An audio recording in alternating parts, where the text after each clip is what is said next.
Aziz do'stlar, proyekt haqida ozgina qisqa ma'lumot beraman. Nargimiz ham 440 metr, bunimiz ham 440 metr. Bunimiz ham 440 metr, no boshlang'ich 200 metrimiz, 200 metrim shunaqa boshlangan.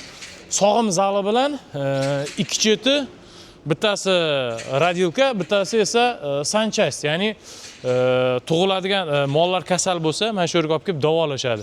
Yaxshilab ahamiyat beradigan bo'lsa, ko'ryapsizlar, shoxlari anaqa qilib bo'lgan, kasal bo'lgan, menimcha davolash protsessida va mollarimiz, okey, uni ko'ryapsizmi?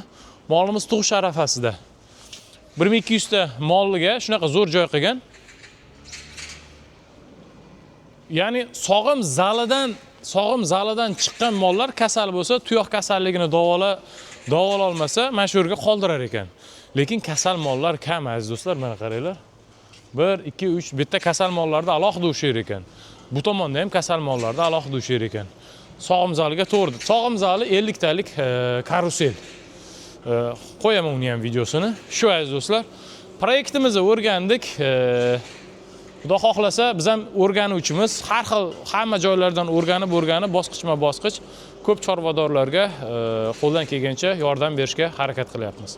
Aziz do'stlar, videomiz o'z o'rnida ma'qul bo'ladigan bo'lsa, like bosib qo'llab-quvvatlab yuboringlar. Sog' bo'linglar.